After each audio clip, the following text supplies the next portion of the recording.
देश की बलिदानी बनी है बहन बबीता जी कश्यप। आप अपनी बात रखिए बबीता जी। सबको जोहार, जय जोहार, जय आदिवासी, जय भील प्रदेश।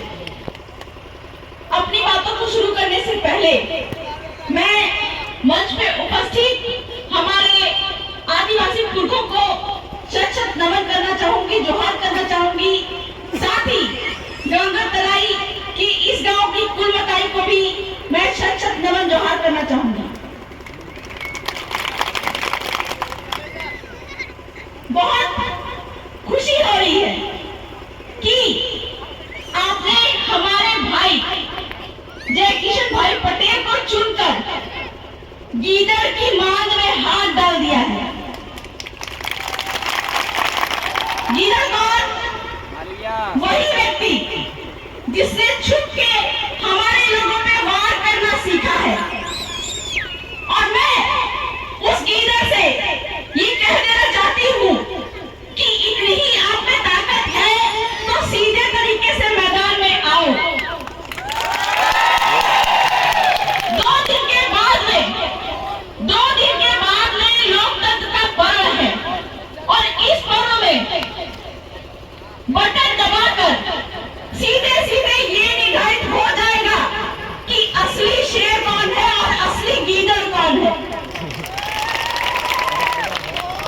और जो गीदड़ है वो जानता है कि इस लोकतंत्र के पर्व में वो हारने वाला है, इसलिए वो हमारे लड़कों पे चाकूबाजी कर रहा है और उनको डरा धमका रहा है। लेकिन इस बांसवाड़ा की धरती, गांगरतलाई की धरती और इस विधानसभा में आने वाले बागीदौरा विधानसभा में आने वाले हर एक आम जनता ने ये बता दिया है कि हम उनकी गीदड़ भक्ति से डरने वाले नहीं हैं। 100 के 100% वोट हम अपने जेपी भाई पटेल को देने वाले हैं। भाइयों, हम कोई गलत बात नहीं कर रहे हैं या कोई गलत काम नहीं कर रहे हैं। छाती ठोककर हम संविधान कानून की बात करते हैं, अपने आदिवासियों को मालिक बनाने की बात करते हैं। और ये जो गुलाम लेता है, मैं आपको सीधे सीधे बता देना चाहती हूँ कि देश की आजादी के बाद जो 70-75 साल से इन गुलाम नेताओं ने हमारे आदिवासियों को गुलाम बना के रखा था, जबकि 5 जनवरी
आरक्षण लेंगे, ये आपको उनको बता देना है।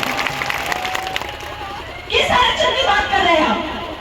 जैसा कि हमारे पूर्व वक्ता हमारे दादा राज प्रसाद जी डिंडोर, उन्होंने भी साफ साफ ये बात बताई कि ना सिर्फ सरकारी नौकरी, यहाँ पे इस विधानसभा में या बांसवाड़ा क्षेत्र में या फिर जितने भी टीएसपी क्षेत्र हैं, सभी क्षेत्र में जितनी भी सरकारी नौकरी होगी, उन सभी सरकारी नौकरी में यहाँ के स्थानीय आदिवासियों का ही 100% अधिकार होगा। यहाँ तक कि जो व्यापार रोजगार है, व्यापार रोजगार में भी यहाँ के आदिवासियों का ही अधिकार होता है।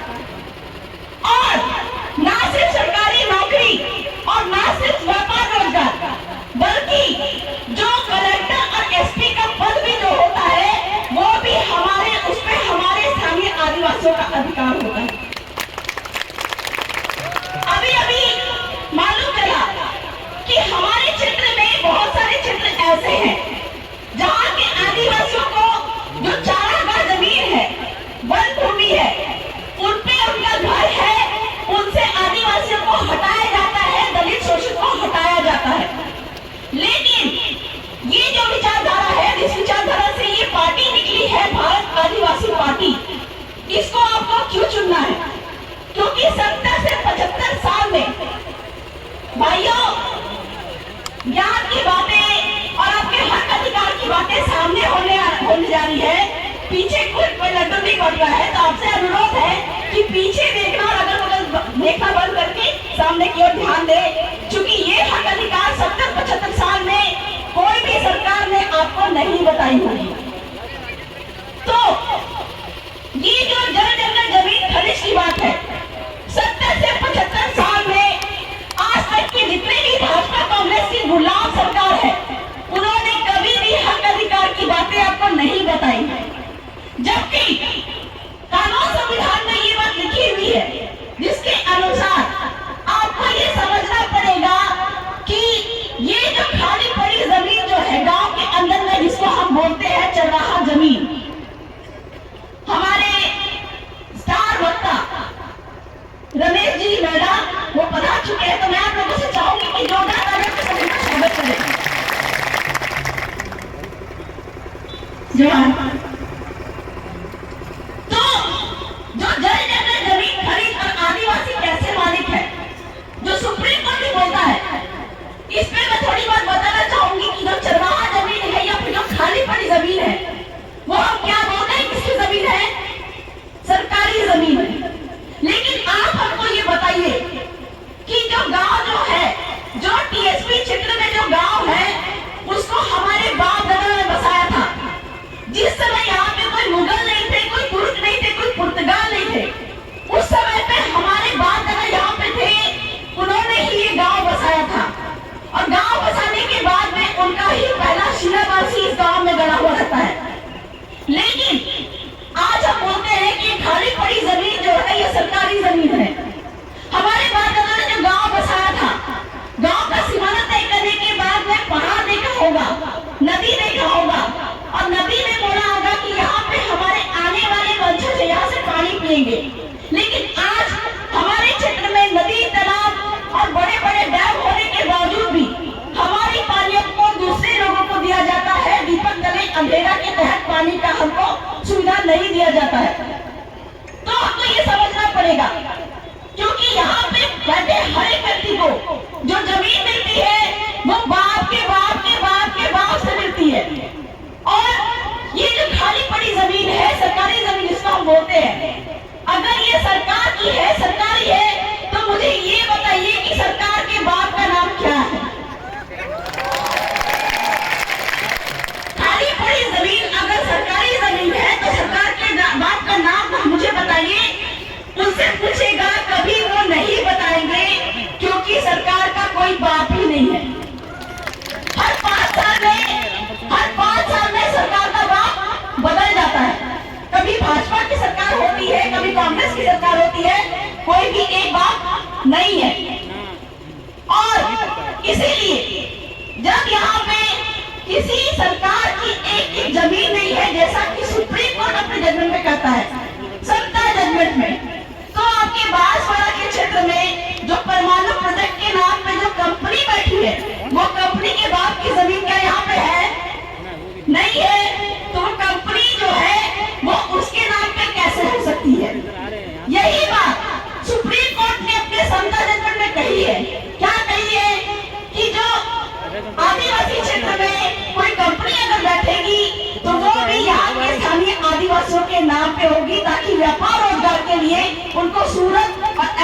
देने की आवश्यकता नहीं पड़ेगी। जल आपका, जमीन आपका, जंगल आपका, लेकिन व्यापार रोजगार के लिए आपको बगल के राज्यों में जाना पड़ता है।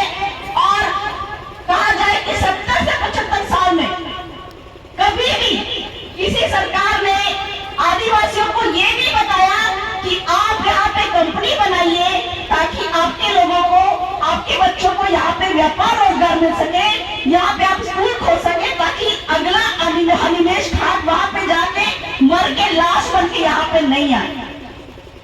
अगर यहाँ पे व्यापार रोजगार के तरीके होते, क्योंकि जल आपका है, जंगल आपका है, जमीन आपका है, अगर यहाँ पे व्यापार रोजगार होता और यहाँ पे स्कूल कॉलेज होते, अच्छे स्कूल कॉलेज होते, तो क्या हमारा भाई हनिमेष घाट वहां पे बाहर जाके पढ़ता? और अगर बाहर जाके नहीं पढ़ता तो क्या वो मर के वापस हमारे बीच में आता? नहीं आता। वो जिंदा होता और अच्छे पद पे बैठा हुआ होता। तो 70 से 75 साल में किसी भी सरकारों ने हमको सही बात नहीं बताई, क्योंकि वो चाहते हैं कि जो सस्ते मजदूर के रूप में आदिवासी समुदाय उनको मिलते हैं, वो सस्ते मजदूर ही आदिवासी बने रहे। क्यों? क्योंकि शिक्षा की नीति जो सरकारों की है वो भी ऐसी ही है। कौन सी सरकारी नीति? पहली से लेके 9वीं कक्षा तक बच्चों को पास करते जाना है, क्योंकि उनको पता है कि आदिवासियों के, दलित के, पिछड़ों के बच्चे जो है वो सरकारी स्कूलों में पढ़ते हैं और हमारे जो है टीचर स्कूलों में नौकरी करते हैं। मैं आपको बता दूं कि एक घर में काम करने वाली नौकरानी भी ज्यादा अच्छी स्थिति में रहती है। हमारे सरकारी स्कूल के टीचरों को इतने सारे काम का बोल दिया जाता है ताकि वो सरकारी स्कूल में ढंग से पढ़ा नहीं पाए। ये है शिक्षा की सरकार की नीति। और पहली से लेकर 9वीं कक्षा तक उनको पास करते जाना है, चाहे वो पढ़े चाहे नहीं पढ़े।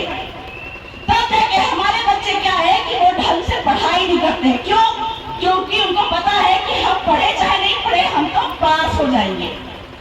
और 10वीं कक्षा में वो जब 10वीं का एग्जाम देते हैं तो उनका जो है मार्क्स जो है बहुत कम आता है।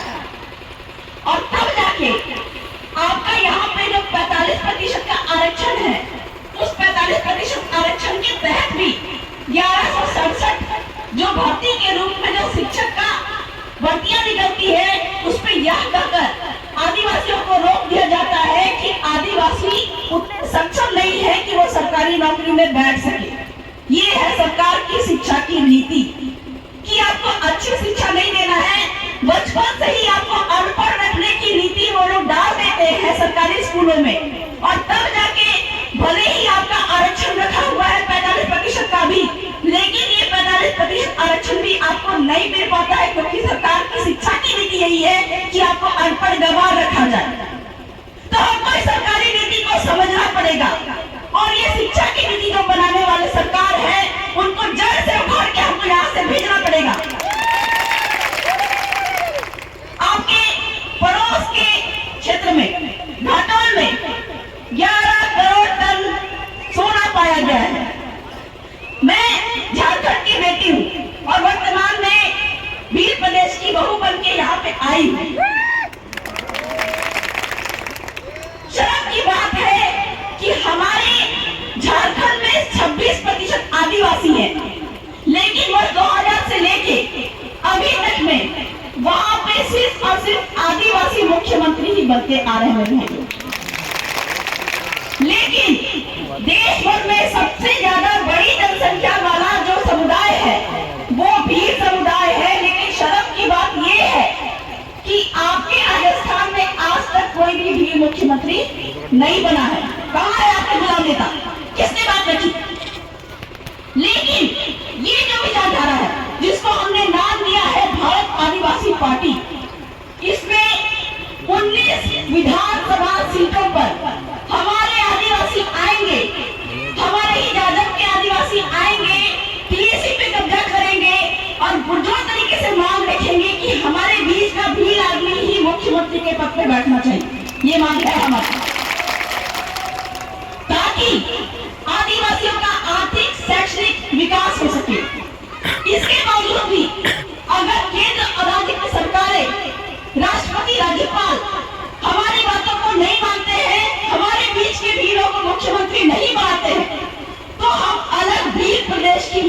पुरजोर तरीके से रखेंगे और अलग भी प्रदेश लेंगे। क्योंकि बिहार से झारखंड अलग हुआ तभी जाके वहां के आदिवासी मुख्यमंत्री बन पाए। और अगर सरकार हमको आदिवासी मुख्यमंत्री नहीं देती है तो हम अलग भी राज्य की मांग लेके, अलग भी प्रदेश लेके अपना आदिवासी मुख्यमंत्री और अपने लोगों को सरकारी नौकरी में 100 के 100% आरक्षण जरूर देंगे। भाइयों, आपके बगल के क्षेत्र में जैसा कि मैंने बताया 11 करोड़ टन सोना पाया गया है। सुप्रीम कोर्ट क्या बोलता है? सुप्रीम कोर्ट बोलता है जिसकी जमीन उसका खनिज। किसी ने बताया? नहीं बताया। 70-75 साल में जो भी सरकारें आई उन्होंने नहीं बताई।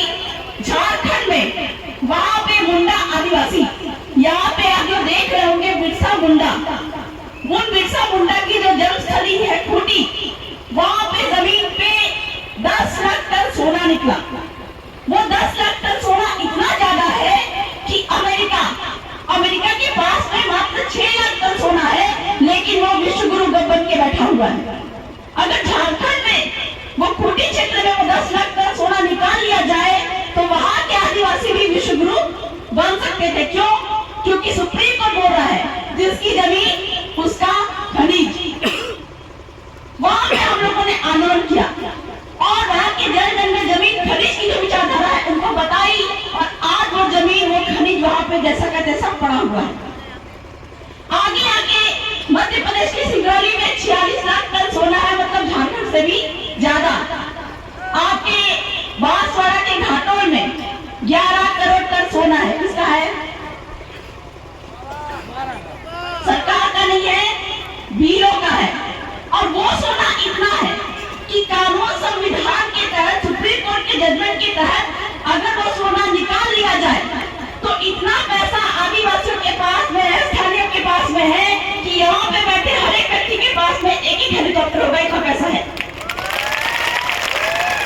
लेकिन 70-75 साल में जो भी भाजपा कांग्रेस की सरकारें आई है उन्होंने कभी नहीं चाहा है कि आप लोगों को जन जमीन खनिज के सुप्रीम कोर्ट के अधिकार मालूम चले। आदिवासी अनपढ़ रहे, सरकारी नौकरी में कोई भी आदिवासी नहीं रहना चाहिए। क्यों? क्योंकि वो कलेक्टर के पद पे बैठेगा तो उनको पता चल जाएगा कि 70 से 75 साल में हमने जमीन का बहुत बड़ा घोटाला किया है। आपके राजस्थान काश्तकारी अधिनियम, उसमें ये बात साफ लिखी हुई है कि एसटी और एससी की जमीन जो है वो किसी दूसरी कंपनी को, किसी केंद्र सरकार को